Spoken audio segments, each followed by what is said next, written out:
Selamat pagi Bu, selamat pagi teman-teman. Kami dari kelompok 7 akan mempresentasikan tugas akhir akuntansi sektor publik. Jadi kasus yang kami ambil yaitu korupsi Gubernur Sulawesi Selatan, tolak ukur, gagal berfungsinya pengukuran kinerja pemerintah. Adapun anggota kelompok kami yaitu saya sendiri, Claudia Lisabon Masul dengan NIM 182114093, Christophorus Julio Marenda dengan NIM 182114102, Maria Claudia Eva Swanta dengan NIM 182114100, dan Vinicius V. Dimas Lela dengan NIM 182114121. Yang selanjutnya yaitu latar belakang. Pada organisasi pemerintah, pengukuran kinerja merupakan salah satu bentuk akuntabilitas pemerintah untuk mempertanggungjawabkan penggunaan dana yang berasal dari masyarakat. Dana tersebut haruslah digunakan atau dibelanjakan untuk pelayanan publik dan pembelanjaan harus secara ekonomis, efisien, dan efektif. Maka, ketika terjadinya kasus korupsi yang dilakukan oleh Wakil Gubernur Selatan, dapat dipastikan bahwa hal tersebut merupakan sesuatu yang sangat bertolak belakang dengan pengukuran kinerja yang ada.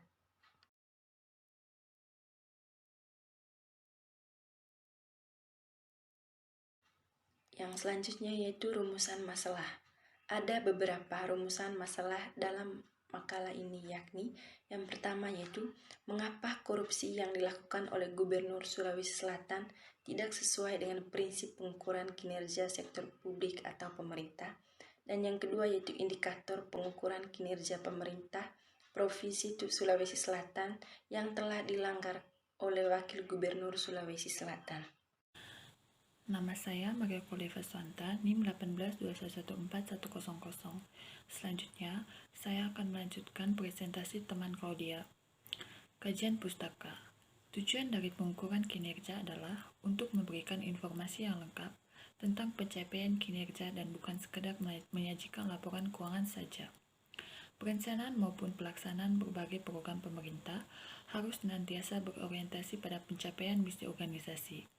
Bila dikaitkan antara kinerja aktivitas dan organisasi, maka penilaian program atau aktivitas merupakan penilaian atau evaluasi terhadap pelaksanaan program. Penilaian kinerja hendaknya didasarkan pada aspek-aspek yang memadai untuk mewakili suatu program ataupun kegiatan.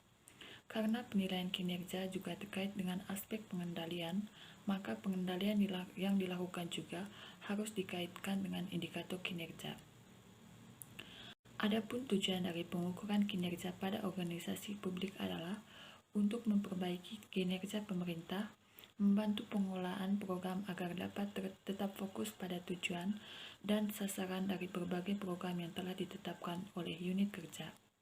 Selain itu, hasil penilaian dari pengukuran kinerja dapat dijadikan dasar untuk alokasi sumber daya dan pengambilan keputusan. Beberapa kendala dalam pengukuran kinerja sektor publik adalah organisasi publik tidak bertujuan untuk memaksimalkan keuntungan, sifat output yang intangible dan kualitatif serta indirect. Tidak terdapat hubungan yang langsung antara input dan output yang dihasilkan, tidak berdasarkan pada tekanan pasar dan berkaitan dengan keputusan masyarakat atau publik. Baik, selanjutnya saya akan menjelaskan kesesuaian dengan peraturan. Peraturan pengukuran kinerja di Pempros Sulawesi Selatan bahwa setiap pejabat publik atau pejabat pemerintah akan dinilai berdasarkan indikator kinerja pemerintah daerahnya. Pengukuran kinerja pemerintah daerah atau Pemda mencakup pengukuran kinerja keuangan dan non-keuangan. Indikator kinerja Pemda meliputi indikator input, indikator proses, indikator output, indikator outcome, indikator benefit, dan indikator impact. Maka, sesuai dengan kasus yang terjadi, korupsi yang telah dilakukan oleh Gubernur Sulawesi Selatan tidak bisa mewujudkan indikator proses, indikator manfaat, dan indikator price. Baik, selanjutnya itu ada manfaat dari indikator proses, kemudian manfaat dari indikator manfaat atau benefit, Dan terakhir, manfaat dari induktor impact. Jadi yang pertama itu manfaat dari induktor proses atau proses. Misalnya, ketaatan pada peraturan perundang-undangan dalam menjalankan produksi atau menghasilkan layanan jasa. Dan kemudian manfaat dari induktor manfaat atau benefit. Misalnya, tingkat kepuasan masyarakat dan tingkat partisipasi masyarakatnya. Dan yang terakhir, manfaat dari induktor impact. Misalnya, peningkatan kesejahteraan masyarakat dan peningkatan pendapatan masyarakat. Perkenalkan, saya Christophorus Julio Marenda dengan NIM 1821114102 akan melanjutkan pembahasan bagian topik pembahasan. Dalam kasus dinyatakan bahwa Wakil Gubernur Sulawesi Selatan yang ditangkap Komisi Pemberantasan Korupsi pada tanggal 27 Februari 2021 lalu diduga menerima suap sebesar 22 miliar dari Agung Sucipto, Direktur PT Agung Perdana Bulukumba. Besel atau suap ini diduga berkaitan dengan proyek pembuatan jalur pedestrian di kawasan wisata Biara, Kabupaten Bulukumba pada tahun 2020 kemarin. Selain menangkap Nurdin adalah Wakil Gubernur Sulawesi Selatan, KPK juga menggulung Agus Sucipto dan Sekretaris Dinas Pekerjaan Umum dan Tata Ruang Provinsi Sulawesi Selatan, yakni Edi Rahmat. Sesuai dengan kasus yang terjadi, tindakan yang dilakukan oleh pejabat pemerintah Pemprov Sulawesi Selatan tersebut telah menyalahkan peraturan dari adanya pengukuran kinerja yang telah dibuat oleh mereka sendiri, yakni sebagai berikut. Yang pertama, perencanaan. Perencanaan dimaksudkan untuk memfasilitasi perencanaan strategis dan operasional dengan cara menyediakan informasi yang dibutuhkan dalam menetapkan tujuan dan sasaran, serta merencanakan program-program untuk pencapaian tujuan dan sasaran tersebut. Perencanaan ini kami maksudkan adalah, dalam kasus ini, itu terjadi ketika Wakil Gubernur tidak membuat perencanaan strategis dan operasional dan tidak memberikan informasi yang dibutuhkan. Kenapa kami mengatakan seperti itu? Karena dengan adanya kasus suap, maka informasi-informasi yang dibutuhkan oleh setiap orang itu akan dikunci rapat dan akan diberikan kepada orang yang atau pihak yang memberi suap kepada Wakil Gubernur. Yang kedua, berkaitan dengan pengolahan.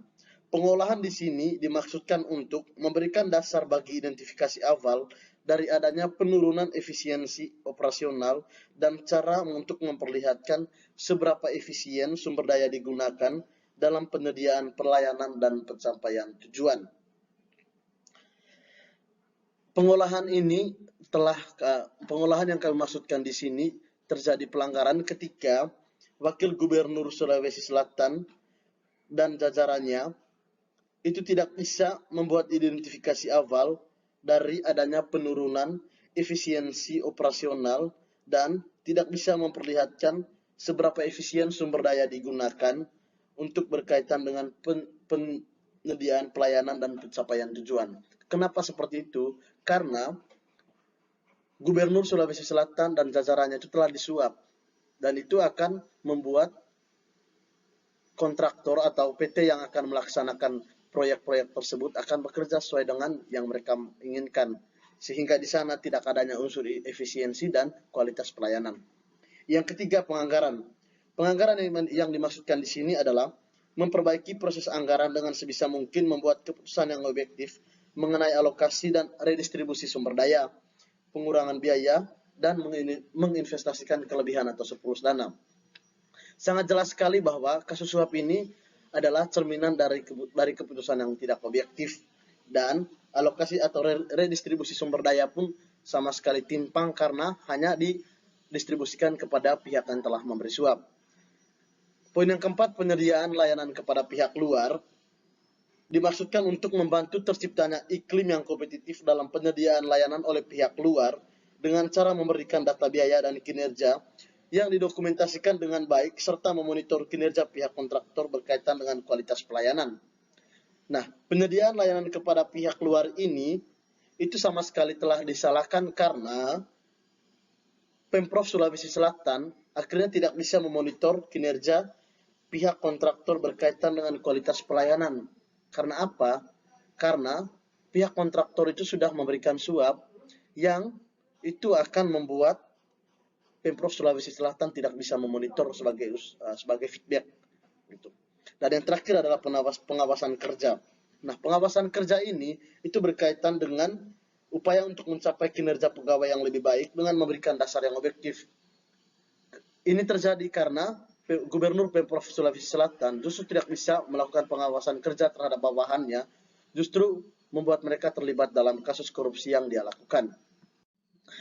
Nah, secara teoritis kinerja adalah istilah umum yang menggambarkan tindakan atau aktivitas suatu organisasi selama periode tertentu, seiring dengan referensi pada sejumlah standar seperti biaya masa lalu atau biaya yang diproyeksikan, pertanggungjawaban manajemen, dan sejenisnya. Menurut Perpres nomor 29 tahun 2014 tentang sistem akuntabilitas kinerja instansi pemerintah menyebutkan bahwa kinerja adalah keluaran atau hasil dari yang telah atau hendak dicapai sehubungan dengan penggunaan anggaran dengan kuantitas dan kualitas. Maka tidak bisa dipungkiri bahwa secara teoritis kasus korupsi yang dialami oleh Nurdin dan bawahannya merupakan sebuah bentuk masih lemahnya unsur akuntabilitas dalam tubuh pengukuran kinerja Pemprov Sulawesi Selatan. Selain kasus ini memperlihatkan bahwa kinerja yang dicapai oleh wakil gubernur serta bawahannya tidak sesuai dengan rencana yang telah ditetapkan dari awal, sehingga memperlihatkan kinerja yang buruk. Maka, kemudian kelompok kami mengeluarkan pendapat berkaitan dengan kasus korupsi tersebut dan dikaitkan dengan pengukuran kinerja yang telah dibuat oleh Pemprov Sulawesi Selatan. Yang pertama, kasus korupsi tersebut masih semakin memperlihatkan bahwa Pemprov Sulawesi Selatan tidak konsisten dengan pengukuran kinerja yang telah dibuat.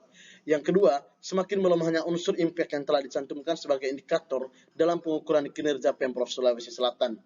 Yang ketiga, unsur akuntabilitas sebagai faktor kunci dari pengukuran kinerja masih melemah dalam tubuh Pemprov Sulawesi Selatan karena masih mengakar kuatnya fenomena nepotisme atau dibuktikan dengan adanya kasus suap. Dan ini adalah pendapat dari masing-masing kelompok kami maksudnya, pada intinya bahwa kami kemudian tidak setuju dengan kasus korupsi tersebut karena membunuh unsur akuntabilitas dan tidak bisa mengimplementasikan pengukuran kinerja yang telah dibuat oleh Pemprov Sulawesi Selatan sendiri. Kurang lebih presentasi kami seperti itu. Mohon maaf bila ada salah kata atau salah kalimat. Sampai ketemu di lain waktu. Sekian dan terima kasih.